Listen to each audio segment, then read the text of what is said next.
Exercise 5.3 question number 3 in an A P.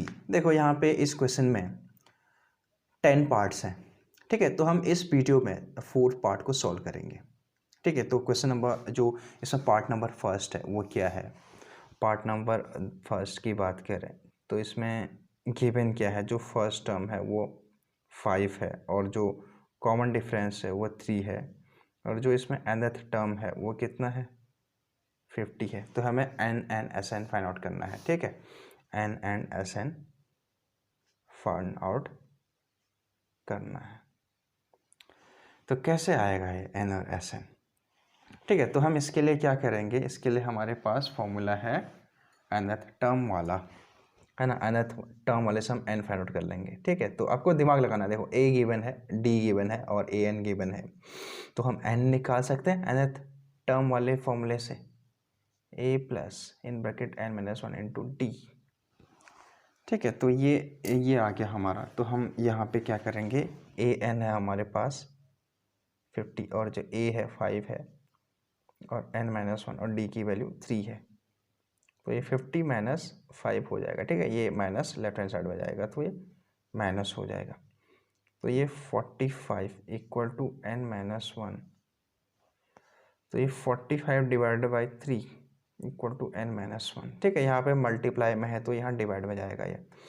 तो ये आता है 3 1 जा 1 और 3 5 सा 15, तो 15 प्लस 1 इक्वल टू एन। तो एन की वैल्यू आई 16, ठीक है। तो हमने इसका जो एन है वो फाइंड आउट कर दिया, 16 आ गया।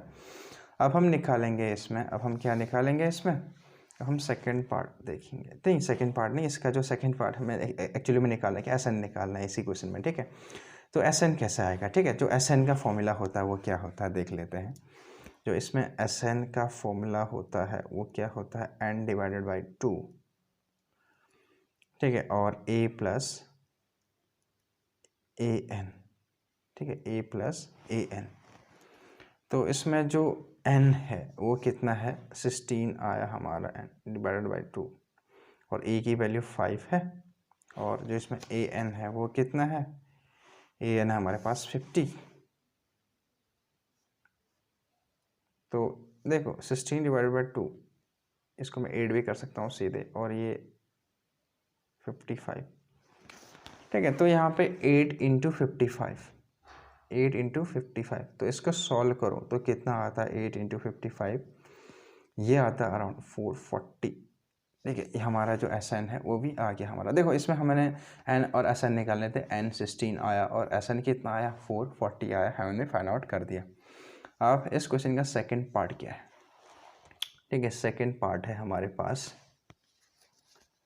सो गिवन है ए की वैल्यू है 7 और ए 13 है, 13th टर्म है इसमें 35, ठीक है। तो हमें डी एन एस 13 निकालना है, डी एन एस 13 हमें फाइंड आउट करना है, ठीक है। तो कैसे होगा ये, तो हमें स्टार्टिंग में अपना माइंड यूज़ करना पड़ेगा। इसमें ए गिवन है, ए 13 गिवन है और एन भी गिवन है 13, तो हम डी निकालेंगे इसलिए nth टर्म वाले फॉर्मूले से, ठीक है। जो nth टर्म का फॉर्मूला क्या होता है, एस एन नहीं ए एन, nth टर्म वाला formula a n equal to a plus in bracket n minus 1 into d, ये हमारा होता है nth टर्म का फॉर्मूला। इसमें ए 13 है और ए है और एन की वैल्यू 13, ए 13 की वैल्यू है यहाँ पे 35 है और ए की वैल्यू 7 है और 13 माइनस 1 12 और डी की वैल्यू हमें निकालना है, नहीं पता डी की वैल्यू। तो 35 माइनस 7, देखो प्लस 7 है तो यहाँ माइनस 7 हुआ, तो ये 28 इतना आया है ना, 28 आया। देखो ये 7, देखो 28 कैसे लिखा मैंने, 7 का मल्टीपल है, 7 में से अगर हम 35 में 7 माइनस करें तो 28 आता है ना, 7 4 जा 28, 7 5 से 35, तो ये 28 divided by 12 equal to d, और ये 4 3 सा 12 और 4 7 सा 28। तो डी की वैल्यू आई हमारी 7 डिवाइडेड बाई 3, हमने डी फाइंड आउट कर दिया, ठीक है। अब हम S13 निकालेंगे। इसमें S13 कैसे आएगा, सो S13 निकालेंगे अब हम S13 के लिए फॉर्मूला क्या होगा, Sn equal to n divided by 2 a plus an। ठीक है, तो S13 निकालेंगे तो n की वैल्यू क्या होगी, 13 होगी, है ना, 13 होगी n की वैल्यू, और a प्लस a की वैल्यू है हमारे पास 7 और an की वैल्यू कितनी है, यानी इसमें जो an की बात कर रहा है तो इसमें A13 की बात कर रहा है ना, इसी का तो सम तो निकालना है हमें, है ना, S13 तो निकालना है, तो इसमें A13 की वैल्यू इतना ये बना है, इसके हिसाब से पुट करेंगे हम, तो 7 प्लस A13 की वैल्यू है 35 गिवन है क्वेश्चन में, तो 13 डिवाइडेड बाई 2 तो ये 42 हो जाएगा ना, 7 का मल्टीपल है, 7 ऐड करो तो ये आएगा 21, है ना, यहाँ पे काट है इसको, अगर हम सिंप्लीफाई करें तो ये आता है हमारे पास 21, तो 21 इंटू 13 करें, है ना, 13 इंटू 21 करें तो इसको सॉल्व करके होता है हमारे पास 273, ये हमारा आंसर आ गया। ठीक है, अब हम थर्ड पार्ट सॉल्व करते हैं कि थर्ड पार्ट क्या होगा। ठीक है, तो थर्ड पार्ट देखते हैं क्या है। सो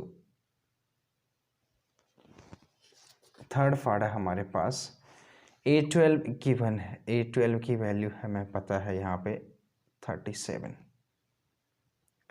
ठीक है, और D की वैल्यू है यहाँ पे कितना है, D की वैल्यू देखो यहाँ पे 3 है, हमें A फाइंड आउट करना है और क्या करना है S12, ठीक है, हमें S12 भी फाइंड आउट करना है। ठीक है, 12 जो टर्म होंगे उनका सम हमें निकालना है। तो देखो हम यहाँ पे कैसे निकाल सकते हैं, है ना, लॉजिकली देखो S12 की वैल्यू 37 है और D की वैल्यू 3 है और A की वैल्यू निकालना है, N की वैल्यू 12 हो जाएगी, तो हम nth टर्म वाला फॉर्मूला निकालेंगे, A plus in bracket n minus 1 into D, तो ये हो गया हमारा फॉर्मूला। तो यहाँ पे A12 है और A की वैल्यू और N की वैल्यू 12 है और D की वैल्यू भी हमें पता है। ठीक है, अभी पुट करेंगे, A12 की वैल्यू 37 और A की वैल्यू कितनी है निकालना है हमें 11 और D की वैल्यू हमारे पास 3, तो 37 इक्वल टू A प्लस 33, तो 37 माइनस 33 इक्वल टू A, तो ये 4 आता है। ठीक है, तो हमारे A की वैल्यू कितनी आई, 4 आई, हमारे इस केस में A की वैल्यू 4 आई। अगर A की वैल्यू 4 आई तो हमें क्या निकालना है, S12 निकालना है। ठीक है, तो Sn का फॉर्मूला क्या होता है, फिर हम Sn का फॉर्मूला लगाएंगे, Sn इक्वल टू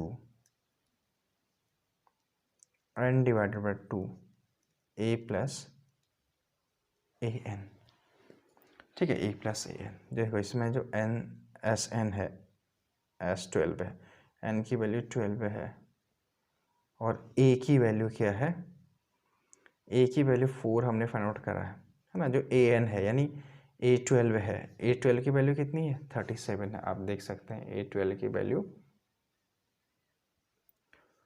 तो इसको सॉल्व करें तो 6 आता है और 37 प्लस 4 41, तो इसको सॉल्व करें तो 6 1 जा 1 6 4 जा 24, तो ये 246 इसका आंसर आया। ठीक है, तो देखो इसमें A की वैल्यू आई 4 और S12 की जो वैल्यू है ना, सम ऑफ 12 टर्म्स है वो आया 246। अब हम करेंगे पार्ट इसका नेक्स्ट फोर्थ। ठीक है, फोर्थ पार्ट क्या है, देखो फोर्थ पार्ट में क्या क्या गिवन है इसका। फोर्थ पार्ट में हमारा गिवन A3 है 15, है ना, A3 है हमारे पास 15 और S10 है 125 और हमें D फाइंड आउट करना है और क्या निकालना है, और A10 फाइंड आउट करना है हमें।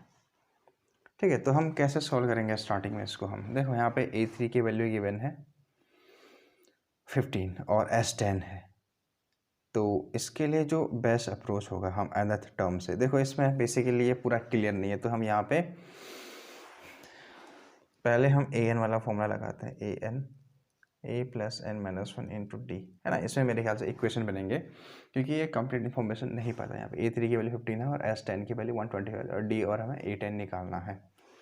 जो A3 है, A प्लस n की वैल्यू 3 है ना, A3 इंटू टी, तो A3 की वैल्यू है 15 और A प्लस 2D है ना, ये आ गया हमारे पास। ठीक है, तो ये आ गया हमारे पास। अब सेकंड क्या है, Sn। अब हम जो Sn है इससे ये वाले डेटा से निकालेंगे। ठीक है, ये वाले डेटा से हम कुछ इन्फॉर्मेशन निकालेंगे। ठीक है, चलो इसको इक्वेशन 1 बोल लेते हैं। और जो Sn वाला है वो क्या होता है formula, n divided by 2a plus n minus 1 into d. ठीक है, तो इसमें जो S10 है 10 डिवाइडेड बाई 2a, a की वैल्यू हमें नहीं पता और n है 10 और d, तो S10 की टोटल वैल्यू दे दी है 125, तो ये 5 है 2a प्लस 90। ठीक है, तो ये डिवाइड करें 125 डिवाइड बाई 5 करें तो 5,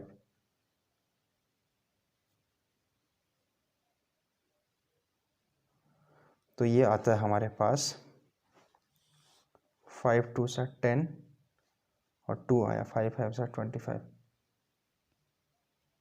ठीक है, तो 25 इक्वल टू 2a प्लस 90, ये आ गया हमारा इक्वेशन सेकंड। ठीक है, तो दो इक्वेशन आ गए इसमें, इक्वेशन फर्स्ट एंड सेकंड। अब हम क्या करेंगे, देखो तो हम क्या करेंगे इसको, देखो इसमें 2a है ना, a की वैल्यू इसमें 2a है, इसमें a है, तो हम क्या करेंगे, मल्टीप्लाइंग इक्वेशन 1 बाई 2, इसको 2 से मल्टीप्लाई करेंगे है ना। सो हम मल्टीप्लाइंग इक्वेशन फर्स्ट बाई 2 से मल्टीप्लाई करा तो ये 15 3 सा 15 2 सा 30 इक्वल टू 2a प्लस 2 2 सा 40, ये आ गया। ठीक है, हमारे पास ये आ गया। सो ये हमारा इक्वेशन 3 बन गया है ना। अब हम क्या करेंगे, देखो इसमें 2a है, 2a है, सब्ट्रैक्टिंग करेंगे, सब्ट्रैक्ट करेंगे, सब्ट्रैक्टिंग इक्वेशन 2, देखो क्या होगा, सब्ट्रैक्टिंग इक्वेशन 2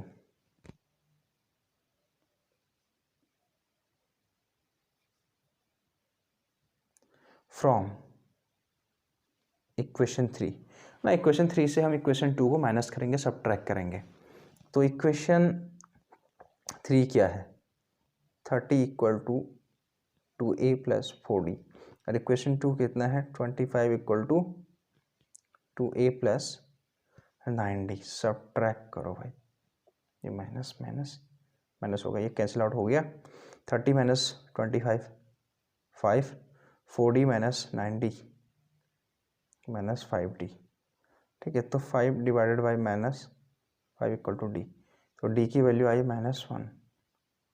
ठीक है, जो डी है उसकी वैल्यू आई हमारी -1। अगर डी की वैल्यू -1 आई तो इसको हम इक्वेशन 1 में पुट करते हैं इसका, है ना। इससे हम क्या निकालेंगे, देखो हमें निकालना है क्या, एक्चुअली में जो पार्ट 4th है इसमें निकालने क्या क्या है हमें, हमें निकालना है डी एंड A10 निकालना है, डी एंड A10 निकालना है।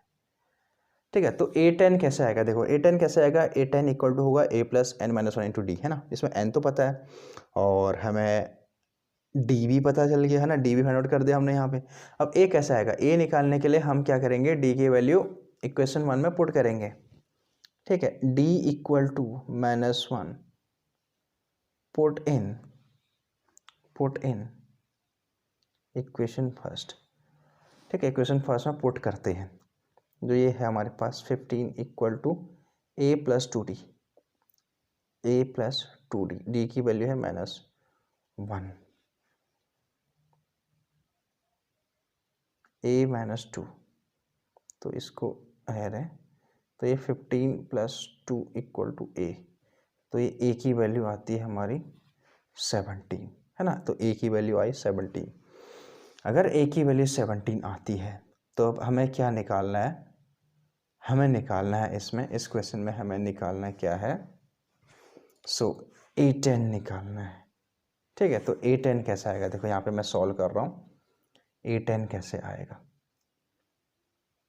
ठीक है, तो A10 equal to a plus 10 minus 1 into d, a की वैल्यू है 17, हमने यहाँ पे फाइंड आउट करा है, देख लो यहाँ पे 17 और ये 9 है, और डी की वैल्यू -1 है। तो 17 - 9, तो इसकी वैल्यू है 8। ठीक है, 8 आया। तो यहाँ पे जो हमारा A10 है वो कितना आया, 8 आया। ठीक है, हमारा जो A10 है वो 8 आया, और हमें क्या निकालना था, और डी की वैल्यू यहाँ पे कितना है, -1 आई, और इसकी वैल्यू A10 की वैल्यू 8 आई। सो हमने यहाँ पे 4 के 4 पार्ट सॉल्व कर दिए। नेक्स्ट पार्ट में हम 3 पार्ट सॉल्व करेंगे इसके, ठीक है, इस क्वेश्चन के। So thank you so much guys.